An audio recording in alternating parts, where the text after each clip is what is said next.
Okay, so let's get back into it. Part 6. Okay, so I did just talk about the fact that Rolita made the false report. That was on November 27th.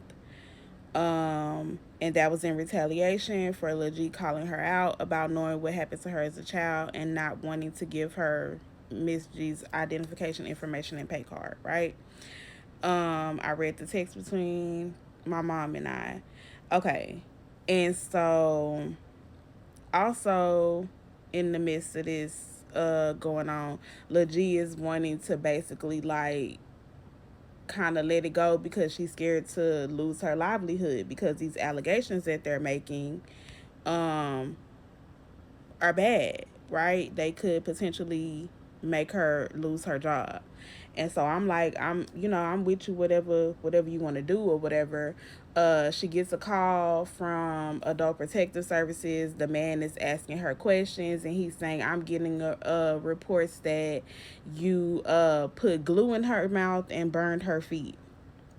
I'm on the phone while they having the conversation because it was recorded, and I'm just like, none of that ever happened. And I'm texting her what to say or whatever. And so of course she's actively denying it because it's not true. And then he is already talking like he's gonna close the case because of course he had to go see her, and she couldn't really verbalize what all was said in the report.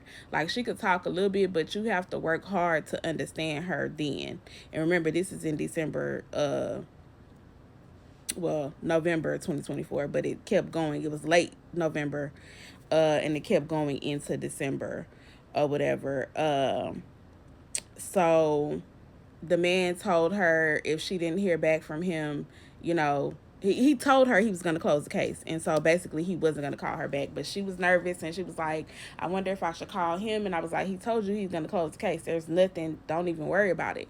And so Rolita, I told you she went and got my granny to sign power of attorney paperwork. And so at the nursing home, they now know that all this drama is going on, and the administrator basically doesn't want to get involved. The administrator even accidentally told Lil G that the power of attorney paperwork had been done by Rolita. I don't think she was actually supposed to tell her that, whatever. But the power of attorney paperwork Rolita did, it really had no standing. But the nursing home don't want to be in the middle of family drama and what's going on, so they telling Lil G that she can't come up there and all these things. And Lil G's like, I don't want to come up there because now they got her mom saying that she did that she abused her and things like that, so she don't want to come up there. And so and like one of the last times Lil G was up there, like she was bathing her or whatever. I'm on the phone, I'm working, but I can also see on the camera too. But she's bathing her, and my granny was like acting crazy as Lil G was hurting her. She knocking the water over. She doing all kind of stuff, and I'm getting pissed off. And I'm like, just leave her alone and go home. But of course, Lil G want to take care of her mama. That's her mama. She gonna do what she do. So she did what she did, right?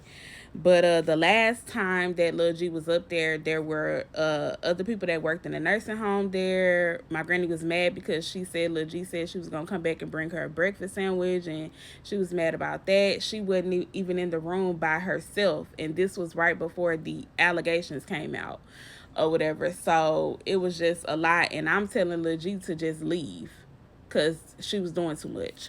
So anyway, I also put in here things about my dad.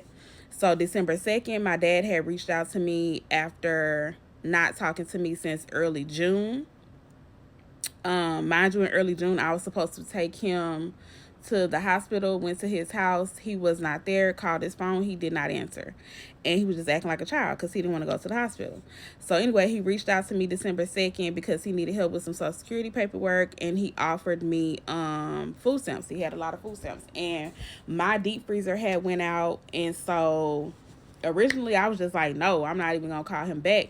But E was like, you might, if he wanted to be transactional, you might as well use it as transactional. You need to replace the food you lost. And I was like, so you okay with him you only calling me if he needs something? And he was like, no, but if you can get something out of it, so be it. So cool. I reached out November 7th. I took both of my kids over there to see him and told them that Papa needs to go to the hospital. He was like all swollen, y'all, because he has heart problems, he has diabetes, and he was returning a lot of fluid. And I took them over there and told them, y'all, Papa need to go to the hospital. He cried. He said he would go. And so we took him. December 12th, he asked me to use alternative methods to get his light bill paid, which I did with 2 transactions. I purchased food for myself and the girls. I purchased things that he requested, and I got things that I knew I could cook and provide for him because he don't eat right, and he needs to eat right with the health problems that he has, right? And I was also going to take him plates nightly after he got released from the hospital. Cool. And either right before Christmas or right after Christmas, I called him to see if he wanted to use the alternative method again to make some money. And he lied and said he no longer had those alternative things available. And I knew he lied because I was signed into his account on my phone. And I just said, okay, Daddy, and hung up the phone. And then I never talked to him again after that, because that's not something you had to lie to me about. And I feel like if you lie to me about something small, you'll lie to me about anything. And so that's when I went no contact with him. And then he just kept calling me. I never called him back. Cool. So then this is December. So everything kind of is calmed down. And also somewhere in there, I would have to go back to find the exact date, but Lil G asked me to go to the nursing home and take a money order up there for the rest of the funds that she had that belonged to my grandmother. And I was like, cool, I'll do it. So we met up. I got the money order from her and I took it to the nursing home, and that was that. And because Lil G didn't want to have nothing else to do with my grandmother's information, none of her stuff. So we done kind of, Lil G not going to the nursing home no more. I didn't visit. I didn't go see her when I went up there, nothing. I went straight to the office and I left.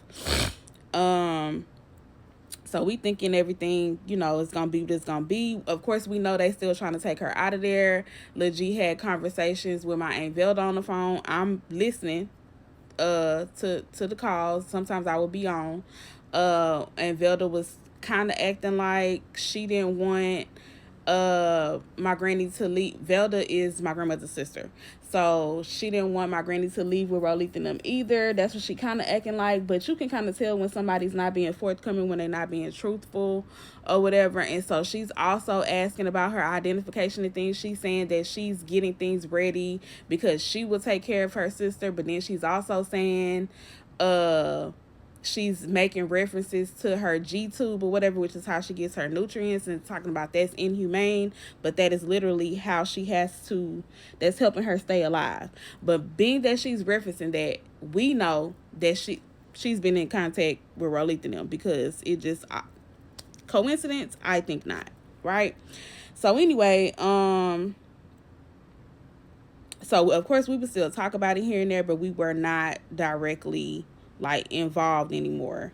So March 18th is when we found out that my granny went to the hospital septic from Rolita's house after being taken from the nursing home months prior. I still don't know exactly what date she left the nursing home. She had lost significant weight due to the G-tube being removed, and she was nonverbal as well as septic. That's big, y'all. The hospital had no idea who she was living with, as Rolita did not go with her to the hospital nor provide any contact information. So we found out because Angel hit me up and was like, call Lil G, because that morning she kept getting calls from the hospital. Mind you, everybody was still on the list. When my granny was in the hospital, Lil G had everybody on the list. Lil G would update people. Even though she didn't fool with my mom and Rolita, she still would update them. So the hospital was calling Angel or whatever. And then once Lil G got a hold to the information, she called the hospital. And I'm going to continue in the next part.